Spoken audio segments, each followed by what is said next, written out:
सागर कहा जाता है, ज्ञान का प्रतीक कहा जाता है, जिन्होंने भारत के दबे कुचले शोषित वंचित और तमाम जाति धर्म की महिलाओं को, किसानों को, मजदूरों को, नौजवानों को संघर्ष करने का रास्ता दिखाया, जिन्होंने अपना पूरा जीवन अपने 4-4 बच्चे कुर्बान कर दिए, अपनी सारी सुख सुविधा कुर्बान कर दी, ऐसे बाबा साहब अम्बेडकर। इसलिए मैंने कहा कि ये मात्र तस्वीरें नहीं, मेरे प्यारे साथियों, इस मंच पर मेरे भाई के रूप में बैठे, मेरी साथियों के रूप में बैठे इस लोकसभा के और बराबर की लोकसभा के तीनों प्रत्याशी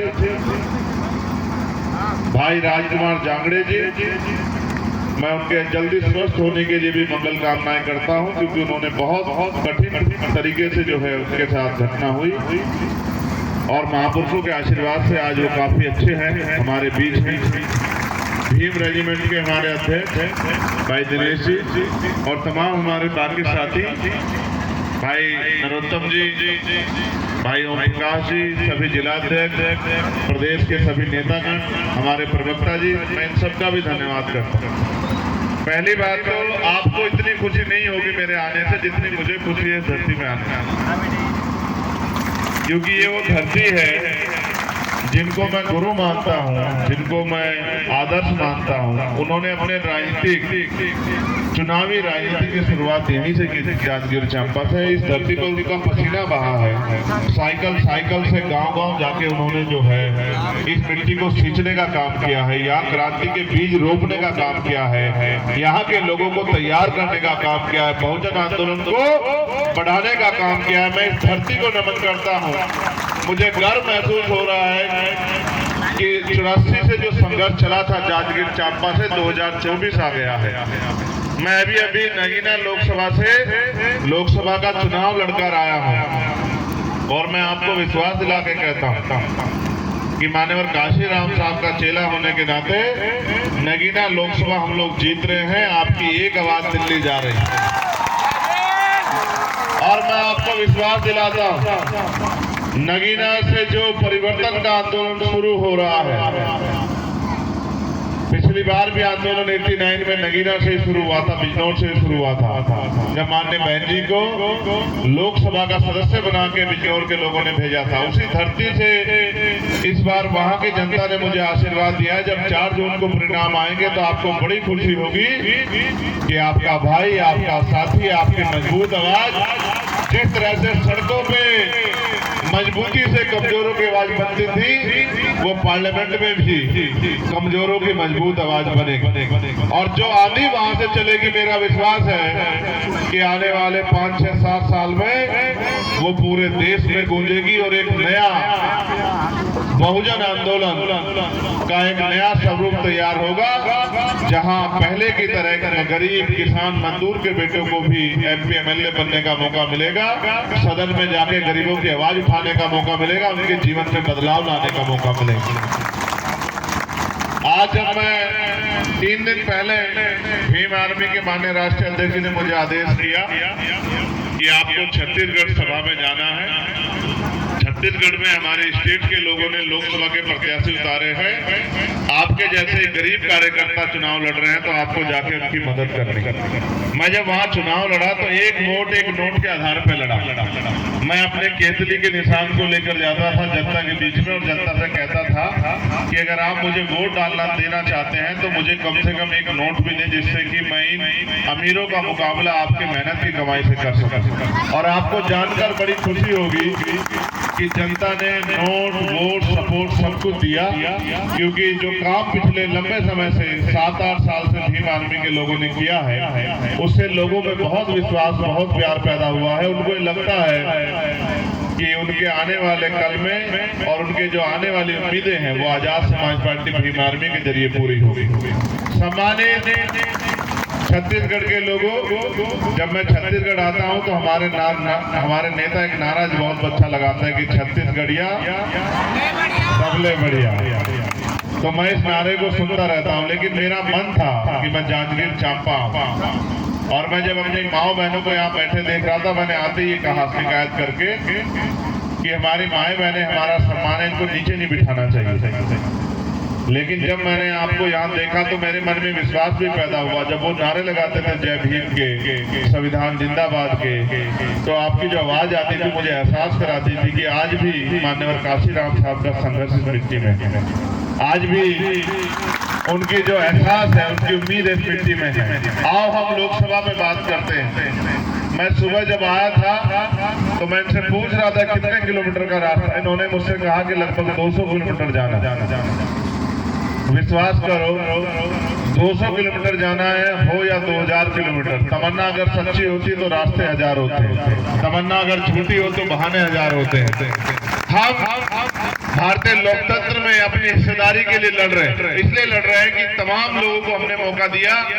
समय समय पे छत्तीसगढ़ के लोगों ने कांग्रेस को मौका दिया, जोगी जी की पार्टी को मौका दिया, भाजपा को मौका दिया, लेकिन आपके हिस्से में क्या आया? क्या आपके क्षेत्र में अच्छे स्कूल बने, अच्छे कॉलेज बने, अच्छी यूनिवर्सिटियां बनी, अच्छे हॉस्पिटल बने, अच्छे हायर सेंटर बने, उद्योग धंधे लगे, रोजगार मिलने का काम हुआ, अच्छे पुल, अच्छी सड़कें, अच्छी बिजली, अच्छी पानी की व्यवस्था हुई? तो जब मैं देश भर में घूमता हूं तो मुझे एहसास होता है कि आज भी आजादी के 75 साल बाद भी हमें पक्के मकानों की सुविधा भी सही तरह से नहीं मिली। आज भी आपके गांव में, जिस गांव में आप बैठे, मैं गारंटी से कहता हूं, मैं तो गाड़ी में बैठ के आप पैदल चल के आए, 70% मकान ऐसे होंगे जिन मकानों पे प्लास्टर नहीं होगा। आप जाके चेक कर लेना, मैं जो बात आपसे कह रहा हूं। इसका मतलब समझते हैं आप क्या है? इसका मतलब ये है कि सरकारों ने, नेताओं ने आपसे वोट लिया और वोट लेने के बाद कभी आपकी तरफ पलट के नहीं देखा। इस देश में अगर कोई जानवर पालता है तो जानवर के लिए भी रहने के लिए अच्छी व्यवस्था करता है। आपने पशु पाले होंगे तो पशुओं के लिए अच्छी व्यवस्था की होगी। किसी ताकतवर मजबूत आदमी ने कुत्ता बिल्ली पाले होंगे, खरगोश कबूतर तोता पाला होगा, उसके लिए भी अच्छी व्यवस्था की होगी। लेकिन सरकार में बैठे लोगों ने कभी हमें इंसान भी नहीं माना। अगर इंसान माना होता तो कम से कम हमारे लिए अच्छे भोजन, पहनने के लिए अच्छे कपड़े, सर ढकने के लिए छत और पीने के लिए साफ पानी की व्यवस्था की होती। लेकिन ऐसा भी नहीं महसूस होता कि उन्होंने कभी हमें जानवर भी माना हो। उनको ये लगता है कि हम इस देश में उनके गुलाम हैं, वो हमारे मालिक हैं। लेकिन बाबा साहब अम्बेडकर ने तो संविधान बना के ये गुरु घासीदास जी के सपने को पंख लगा दिए थे कि मानव मानव एक समान, मन के एक समान, कि भारत में कोई जाति के आधार पे, धर्म के आधार पे छोटा बड़ा नहीं होगा, ऊंच नीच नहीं होगी, कोई भेदभाव नहीं होगा, किसी बहन बेटी का अपमान नहीं होगा, किसी गरीब की हत्या नहीं होगी, बलात्कार नहीं होगा, किसी को मारा नहीं जाएगा। लेकिन जब हम तेज स्तर पे घूमते हैं तो आज भी पूछे रखने पे, मटकी छूने पे, घोड़ी पे बैठने पे हथियार अपमान होता है। इसका मतलब आज भी हम लोग उस ताकत को हासिल नहीं कर पाए जिस ताकत से परिवर्तन होता है। मेरे परिवार के लोगों, मेरी इस बात पे गौर करना कि किसी दल ने आजादी से पहले भी यहाँ बहुत सारे राजनीतिक दल थे, यहाँ कांग्रेस भी थी, यहाँ जनसंघ भी था, यहाँ अकाली दल भी था, यहाँ मुस्लिम लीग भी था, यहाँ लेफ्ट की पार्टियां थी, किसी ने हमारे हक अधिकार की लड़ाई नहीं लड़ी। डॉक्टर बाबा साहब अम्बेडकर को पार्टी बनानी पड़ी और पार्टी बना के हमारे हकों की लड़ाई लड़नी पड़ी। सोचो, बाबा साहब जैसे विश्वास जब इनसे तंग आके पार्टी बना के लड़ाई लड़ते हैं तो आप महसूस करो क्या इनका चरित्र बदल गया है। आज ही हमारे लिए अच्छे हो गए, आज ही हमारे लिए अच्छा काम कर सकते हैं। जिस तरह से लंबे समय तक हम लोग कांग्रेस से उम्मीद लगाए रहे कि ये हमारी जिंदगी बदलाव करेगी, कांग्रेस के जाने के बाद 10 साल से केंद्र में भाजपा का शासन है और भाजपा के शासन ने हमारे तन से कपड़ा भी छीनने का काम कर दिया। 350 का सिलेंडर 1150 रुपए में देते हैं, बड़े बड़े वादे करते हैं, बड़े बड़े दावे करते हैं, लेकिन जमीनी हकीकत पे नहीं जाते। जो बिजली का बिल 350-400 रुपए का, 250 रुपए का आता था, वो 700-800 रुपए का आता है। जो पेट्रोल 45-40 रुपए का आता था, वो 100 रुपए का आता है। आज आप यहाँ से किसी बाजार में जाते होंगे, आप चेक करके देखो, अब से 10 साल पहले कितना किराया लगता था और आज कितना किराया लगता है। आपका नजदीकी बाजार कौन सा पड़ता है बता? नजदीकी बाजार कौन सा पड़ता है आपका, जहाँ मार्केट में सामान लेने जाते हैं? मालपुरा, माल खरोदा। आज बताओ, माल खरोदा जाते कितना पैसा लगता है? कितना पैसा लगता है माल खरोदा जाने का? 500। और 10 साल पहले कितना पैसा लगता था? 100 से 200 रुपए, यानी कि महंगाई तो 5 गुना बढ़ गई। आमदनी बढ़ी है क्या? बढ़ी आमदनी 250, 300, 400 रुपए मिलते हैं मेहनत मजदूरी के। 300, 400 रुपए की मेहनत मजदूरी से आप इस देश में करोड़पति, लखपति नहीं बन सकते और ना ही सुख सुविधा हासिल कर सकते हैं। 300, 400 रुपए की मेहनत मजदूरी से आप अपने बच्चों को अच्छे स्कूल में पढ़ा भी नहीं सकते हैं, अच्छा भोजन भी नहीं खिला सकते हैं, अच्छे कपड़े भी पहनने को नहीं दे सकते। बस 2 टाइम का रोटी बड़ी मुश्किल से आपको आप उन तक दे सकते हैं। और इन सरकारों ने आज तक हमारा मजाक उड़ाने के अलावा किया क्या है? लेकिन आप महसूस करो, 34 साल पहले इसी धरती पे मेरे गुरु मान्यवर काशीराम साहब आपको समझाने आए थे। जब उन्होंने जांजगीर चांपा से चुनाव लड़ा तो आपने उनका पूर्ण रूप से साथ नहीं दिया। अगर आप पूर्ण रूप से साथ देते तो मान्यवर काशीराम साहब यहाँ से जीत के जाते, और मान्यवर काशीराम साहब यहाँ से जीत के जाते तो आज ये जांजगीर चांपा आज के जैसा नहीं होता, ये नोएडा जैसा होता, ये दिल्ली जैसा होता। इसको पहचान नहीं पाते आप। लेकिन आपने बड़े नेता को हरा दिया यहाँ कांग्रेस बीजेपी के चक्कर में, और जांजगीर चांपा ही रह गया, क्योंकि उनका लक्ष्य था देश भर में घूम के समाज को उनके पैरों पे खड़ा करना, समाज को तैयार करना। आज फिर आपके पास मौका है। ये दीपक फूटे मत समझो, ये इसको मान्यवर काशीराम साहब का चेला समझो। ये मान्यवर काशीराम साहब का चप्पल वाला चेला है।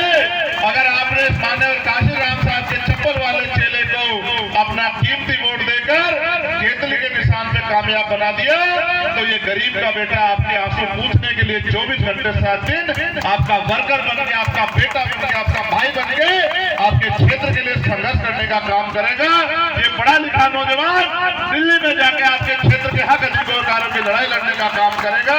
मैं जानता हूँ कि भीम आर्मी के माध्यम से आपने बहुत लड़ाई लड़ी है, सड़कों पे जा जाके आंदोलन किए हैं, भारत बंद किया है, लाठियां खाई है, मुकदमे जेल गए हैं, तमाम तरह की मुसीबतों का सामना आपको करना पड़ा है। लेकिन सम्मानित मेरे भाइयों बहनों और मेरे नौजवान बहादुर साथियों, बताओ जब तक राजनीतिक व्यवस्था में हम लोग कामयाब नहीं होंगे, जब तक राजनीतिक ताकत हमारे हाथ में नहीं आएगी तो हम अपने लोगों का क्या भला कर सकते हैं? आप बताओ। जिनके पास राजनीतिक ताकत है वही तो कंट्रोल करते हैं, वही तो नेतृत्व करते हैं। आप महसूस करो, हमारे लोग ये समझते हैं कि चुनाव सिर्फ इसलिए है कि 10-15 दिन अच्छा खाना, अच्छा पीना और अच्छी जो है कुर्सियों पर बैठ के भाषण सुनने का मौका मिलेगा। मगर महसूस करो राजनीति हमारे जीवन में कितना असर करती है। देखो अच्छे स्कूल कॉलेज कहाँ बनेंगे, राजनीतिक लोग तय करते हैं, सरकारें तय करती है। अच्छे हॉस्पिटल कहाँ बनेंगे, ये सरकारें तय करती है। पेट्रोल डीजल के दाम क्या होंगे, सरकारें तय करती है। आपके खाद्य पदार्थों के दाम क्या होंगे, सरकारें तय करती है। बिजली का दाम क्या होगा, पेट्रोल का दाम क्या होगा, डीजल का दाम क्या होगा, सब्जी का दाम क्या होगा, टैक्स कितना देगा, सरकारें तय करती है। सब कुछ, इवन सांस लोगे, बीमार होने में ऑक्सीजन लोगे, ऑक्सीजन के दाम क्या होंगे, ये भी सरकार तय करती है। अच्छे हॉस्पिटल बनेंगे नहीं बनेंगे, सरकार तय करती है। आपके क्षेत्र में उद्योग धंधे भी लगेंगे, सरकार तय करती है। महिलाओं को घर में रोजगार मिलेगा नहीं मिलेगा, सरकार तय करती है। बच्चियों को बहनों को सुरक्षा की गारंटी मिलेगी नहीं मिलेगी, सरकार तय करती है। सब कुछ तो सरकार तय करती है। तो आप अपने वोट का प्रयोग जिम्मेदारी से क्यों नहीं करते हो? आप अपने वोट का प्रयोग अगर जिम्मेदारी से नहीं करोगे तो ये ताकतवर लोग कुर्सी पे बैठे रहेंगे, और ये बहुत षड्यंत्रकारी लोग हैं। इनके षड्यंत्र को भी समझो। इनका षड्यंत्र ये है कि लोकतंत्र से पहले, आजादी से पहले राजा महाराजा इस देश में राज करते थे, और जब आजादी मिल गई, लोकतंत्र आ गया और बाबा साहब ने नारा दे दिया कि मैंने रानी का पेट काट दिया है, राजा बैलेट बॉक्स से तैयार होगा, आपकी वोट से तैयार होगा। उनको पता था कि जिन्होंने हजारों साल हमारे बारे में नहीं सोचा वो आने वाले कल में भी नहीं सोचेंगे, इसलिए उन्होंने वोट का अधिकार सब लोगों को दिलाया। उनको महसूस होता था कि अगर हमारे लोग पढ़ लिख जाएंगे, वोट की वैल्यू समझेंगे तो किसी के पिछलक्कू नहीं बनेंगे। कांग्रेस भाजपा के अपने आप कुर्सी पे बैठे, कुर्सी पे बैठ के कलम की ताकत अपने हाथ में लेंगे और अपने लोगों की किस्मत लिखेंगे, अपने लोगों का भविष्य लिखेंगे, अपने लोगों के जीवन में सुख सुविधाएं लिखेंगे। लेकिन इन्होंने, अमीरों ने, ताकतवर लोगों ने लोकतंत्र में भी कब्जा कर दिया। आज इन्होंने चुनाव इतना महंगा कर दिया कि गरीब का बेटा लड़ नहीं सकता है। चुनाव आयोग कहता है कि 90-95 लाख रुपए आप खर्च कर सकते हैं, लेकिन देश की तो 80 करोड़ आबादी सस्ता भोजन देती है, सस्ता राशन देती है, उनकी तो हैसियत भी नहीं, उनके अकाउंट में तो 1 लाख रुपए भी नहीं, वो चुनाव कहां से लड़ लेंगे? इन्होंने ये महंगा कर दिया कि गरीब के बच्चे इसमें घुस ना पाए, किसान मजदूर के बेटे इसमें घुस ना पाए, कर्मचारियों के बेटे इसमें घुस ना पाए। लेकिन मान्यवर काशीराम साहब ने इनको आंदोलन चला के मुंह तोड़ जवाब दिया और उनका जो अधूरा सपना है उसको पूरा करने की जिम्मेदारी उनके इन चेलों ने ली है कि मान्यवर काशीराम साहब का अधूरा सपना पूरा करेंगे और गुरु घासीदास जी का भी अधूरा सपना पूरा करेंगे। भारत में मानव मानव एक समाज का एक समान का राज यानी कि मानवता का राज लाकर रहेंगे और पॉलिटिकल पावर अपने हाथों में लेके अपनी बहनों माओ को सम्मान की जीवन देंगे, उनके क्षेत्रों में रोजगार की व्यवस्था कराएंगे, अपने भाइयों के लिए अच्छे स्कूल कॉलेज यूनिवर्सिटियां बनाएंगे, उनके बीमार होने पे इलाज के लिए अच्छे अस्पताल बनाएंगे और उनके रोजगार के लिए जितना बैकलॉग है सारा बैकलॉग भरवाएंगे, उद्योग धंधे प्राइवेट सेक्टर लगवा के उनको रोजगार देने का काम करेंगे, उनके क्षेत्रों में विकास से कार्य करेंगे। लेकिन ये तभी संभव है जब इस क्षेत्र की जनता और इस क्षेत्र के साथ साथ दुर्ग लोकसभा की जनता भाई शीतकरण महिलवार जी को और रायपुर लोकसभा की जनता पीताम्बर जांगड़े जी को अपना वोट देके केतली का बटन दबा के इनको राजनीतिक ताकत दे और चंद्रशेखर आजाद के साथ जिस तरह से यूपी के लोग चंद्रशेखर आजाद को दिल्ली भेज रहे हैं तो जांजगीर चांपा और दुर्ग के लोग जो हैं और रायपुर के लोग भी इन लोगों को दिल्ली भेजने का काम करें, इनके काम को आगे बढ़ाने का और आपके क्षेत्र को विकास की तरफ ले जाने की गारंटी चंद्रशेखर आजाद लेता है। क्योंकि हम लोग इस सपने के साथ आगे बढ़ रहे हैं कि महापुरुषों का जो विजन है, महापुरुषों का जो विजन है, महापुरुषों का जो सपना है वो पूरा होना चाहिए और हमें भी गरीबों को भी, किसानों को भी, मजदूरों को भी, नौजवानों को भी और मेरी गरीब माँ बहनों को भी इज्जत और सम्मान की जिंदगी मिलनी चाहिए। देखो मेरी बात को याद रखना, आपको लंबा समय हो गया, किसी की उम्र 50 साल होगी, किसी की 55 साल होगी, किसी की 60 साल होगी, किसी की 70 साल होगी, किसी की 20 होगी, किसी की 30 होगी। बताओ चुनाव के बाद आता है आपकी बस्ती में कोई पूछने की आपके हाल क्या? ईमानदारी से अपने दिल पर आता है कोई आपका भूखा पेट देखता है, कोई आपके फटे हुए कपड़े देखता है, कोई आपकी टूटी हुई छत देखता है, कोई आपकी परेशानियां देखता है। जब बेटी की शादी करते हो तो कर्ज लेते हो, जब बेटे को पढ़ाते हो तो कर्ज लेते हो। ये हमें जानवर भी नहीं समझते, तो हमें इनसे दूर रह के अपनी ताकत बनानी चाहिए। अगर हम इनके पीछे खड़े रहेंगे तो ये मालिक बन के आगे आगे बढ़ते रहेंगे। कब तक हम झूठन पे जिंदा रहेंगे? हम जब इस देश में मेहनत करके संघर्ष करके मालिक बन सकते हैं तो हम इनकी झूठन पे जिंदा क्यों रहे कि ये जो हमें देंगे सरकार बना के मुझको लें। जब हम वोट से अपने लोगों को ताकतवर बना सकते हैं तो हम किसी दूसरे को ताकतवर क्यों बनाएं? मान्यवर काशीराम साहब कहते थे अगर आप फूल को वोट दोगे तो फूल ताकतवर होगा, फूल वाले ताकतवर होंगे, वो ताकतवर होंगे तो अपने लोगों के लिए नीति बना के उनको आगे बढ़ाने का काम करेंगे। अगर आप पंजे वालों को वोट दोगे तो पंजे वाले ताकतवर होंगे और वो नीति बना के अपने लोगों को आगे बढ़ाने का काम करेंगे। अगर आप केतली वालों को वोट दोगे तो केतली वाले ताकतवर होंगे, आप सब लोग ताकतवर होंगे और केतली वाले नीति बनाकर आपको आगे बढ़ाने का काम करेंगे, आपके आंसू पूछने का काम करेंगे। मैं तो अपने कंधों पे बहुत बड़ी जिम्मेदारी लेकर निकला और मैं आपको विश्वास दिला के कहता हूँ अगर आपने हम लोगों का साथ दिया तो वो दिन दूर नहीं कि छत्तीसगढ़ में भी एक नई क्रांति पैदा होगी, छत्तीसगढ़ में भी एक नया उजाला आएगा, गरीबों के घरों तक भी सुख सुविधा रोशनी पहुंचेगी और गरीबों की जिंदगी भी स्वाभिमान सम्मान की जिंदगी होगी। मैं तो वहां से देखता आ रहा हूँ। मैंने मनीष से पूछा कि भाई मनीष देख के बताओ कि यहाँ क्या ऐसा क्या है जिसको मैं कहूँ कि कुछ अच्छा है। तो मुझे कुछ भी ऐसा नहीं दिखाई दिया जिसको देख के मैं कहूँ कि यहाँ के गरीबों की जिंदगी में कुछ अच्छा है। लेकिन अच्छा हो सकता अगर आप अपनी वोट का फैसला जिम्मेदारी से लेना शुरू करते हैं। मैं छत्तीसगढ़ के अपने नौजवान साथियों को कहना चाहता हूँ भीम आर्मी के, वक्त किसी का इंतजार नहीं करता है। कोई आपके लिए ये 4-10 दिन का मेला मत समझो इसको, ये आपके मुस्तकबिल का आपके भविष्य का फैसला है।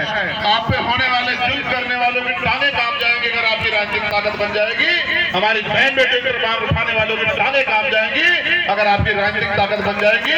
और जो अधिकारी कर्मचारी आपको जगह जगह पर रोकते हैं, आज जो अधिकारी आपको डंडे से पीटने का काम करते हैं, आपको आंख दिखाते हैं, कल ये आपको सलाम करते नजर आएंगे, आपको सलूट करते नजर आएंगे अगर आपकी राजनीतिक ताकत बन जाएगी। क्योंकि बाबा साहब अम्बेडकर ने कहा political power is the master की, राजनीतिक सत्ता वो चाबी है जो सारी परेशानियों का हल कर देगी। मैं आपको गारंटी से कहता हूँ छत्तीसगढ़ के लोगों अपनी सारी समस्या को कागज पे लिख कर लिफाफे बंद करके चंद्रशेखर आजाद को दे दो। और अपनी वोट की ताकत भी चंद्रशेखर आजाद को दे दो। फिर देखो कि आपकी वोट की ताकत के जरिए किस तरह से आपकी समस्याओं का हल जो है चंद्रशेखर आजाद और हमारी ये पूरी टीम, हमारी पूरा फौज, हमारा पूरा परिवार, हमारे तमाम नेता मिलकर जो है करके दिखाते हैं। लेकिन अगर आप किसी दुश्मन की बातों में अगर आपने उनको वोट कर दिया तो वो वोट लेके अगली बार 5 साल बाद ही आपको दिखाई देंगे। 5 साल नहीं दिखाई देंगे, 5 साल आपकी बात नहीं करेंगे और आप फिर ये सोचोगे कि हमने इतनी बड़ी गलती क्यों की।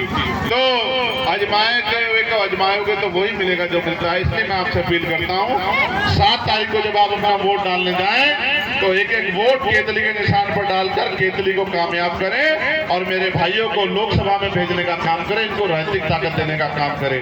और जो हमारे प्रदेश भर के जो नौजवान हैं उनसे मैं कहूंगा कि वो अपने दोस्तों, साथियों, रिश्तेदारों को फोन करें, वो लोगों से अपील करें कि वो हमारे तीनों प्रत्याशियों को वोट डालने का काम करें और एक एक वोट देके जो है इनको रांची में कामयाब करने का काम करें।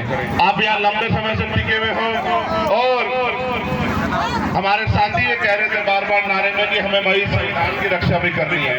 मैं आपको ये कहना चाहता हूँ भाई ये संविधान की रक्षा हम नहीं कर सकते, ये संविधान को हमारी रक्षा करता है, ये संविधान है। तो आज एक प्राइमरी स्कूल के मास्टर का बेटा अच्छे कपड़े पहन के आपके सामने खड़ा है और ये गरीब किसान मजदूर के बेटे भी अच्छी कुर्सियों पर बैठे हैं, इनके लिए बढ़िया कूलर लगा है, बढ़िया टेंट लगा है और आप भी कुर्सियों पर बैठे हो तो इस बाबा साहब अम्बेडकर के संविधान की वजह से बैठे हो। इस संविधान को ताकत दो, इस संविधान में दी गई ताकत को अपने हाथ में लो, फिर आपको कोई आगे बढ़ने से नहीं रोक सकता। मैं आपसे पुनः अपील करूंगा कि मेरी इस बात पे आप गौर करना और हर आदमी अपने दोस्तों, साथियों, रिश्तेदारों को खबर पहुंचा के और हमारी तीनों लोकसभाओं में लोकसभा जांजगीर चांपा से दीपक कुमार पांडे जी को वोट करके केतली के चुनाव निशान पर वोट करके इनको कामयाब बनाए, इनको ताकत दें। दुर्ग लोकसभा से शीतकरण महिलवाड़ जी को केतली के निशान पर वोट देके चंद्रशेखर आजाद के हाथों को मजबूत करें और इनको कामयाब बनाएं। और रायपुर लोकसभा से पीताम्बर जांगड़े जी को केतली के निशान पर वोट करके इनको कामयाब बनाएं, अपनी वोट का इस्तेमाल करें। ये वोट हमें बिकने के लिए नहीं मिली, वोट हमें गुलामी से मुक्ति के लिए बनी है। और अपनी नींव मजबूत कर लो जो बिल्डिंग अच्छी बने। इसलिए मैं अपने तीनों प्रत्याशियों से कहूंगा कि वो यहाँ आ जाए और मैं अपने नेताओं से भी कहूंगा कि वो भी पहली पंक्ति में आ जाए। मैं उनसे अपील करूंगा कि वो पहली पंक्ति में आ जाए। हम सब लोग यहाँ उपस्थित जनसमूह से ये अपील करेंगे कि वो इन हमारे प्रत्याशियों को और हमारे नेताओं के संघर्ष को ध्यान में रखते हुए एक एक वोट केतली के निशान पर डालने का काम करें और इनको लोकसभा भेजने का काम करें। मैं आपसे अपील करता हूं कि 7 तारीख का दिन होगा और आपका चुनाव चिन्ह क्या है, जरा जोर से बता दो और जोर से बताओ, पीछे वाले बताओ, ये बराबर वाले बताओ, ये बाएं बहने बताओ, ये बाएं वाले बताओ। ये केतली नहीं है, ये अलादीन का चिराग है। देखो जैसे जैसे केतली मजबूत होगी वैसे वैसे ये हमारे प्रत्याशी मजबूत होंगे और जैसे जैसे मजबूत होंगे फिर आपको किसी के आगे हाथ फैलाना नहीं पड़ेगा। आप मांगने वाले नहीं बचोगे, आप देने वाले हो जाओगे, क्योंकि जिनका राजकाज होता है उनके हाथ नहीं फैले होते। इसलिए बताओ 7 तारीख का दिन होगा। मेरी आवाज ज्यादा आपकी कम है, जोर से बताओ क्या चुनाव चिन्ह होगा। मोहर लगेगी, वोट पड़ेगा, बटन दबेगा, बटन दबेगा। हमारा चुनाव चिन्ह, हमारा चुनाव चिन्ह, आपका चुनाव चिन्ह, बहनों का चुनाव चिन्ह, माओ का चुनाव चिन्ह, बच्चों का चुनाव चिन्ह, गरीबों का चुनाव चिन्ह, किसानों का चुनाव चिन्ह, मजदूरों का चुनाव चिन्ह और जांजगीर चांपा वालों का चुनाव चिन्ह।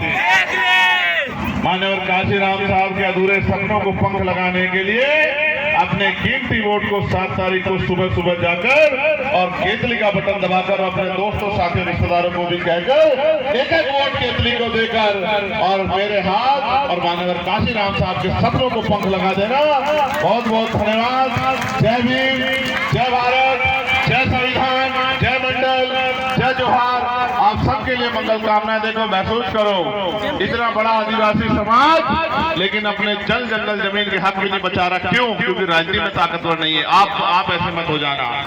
हम अपने भाइयों की लड़ाई भी लड़नी है, मुस्लिम भाइयों की लड़ाई भी लड़नी है, ईसाई भाइयों की लड़ाई भी लड़नी है, पिछड़े वर्ग के भाइयों की लड़ाई भी लड़नी है, किसानों मजदूरों की लड़ाई भी लड़नी है।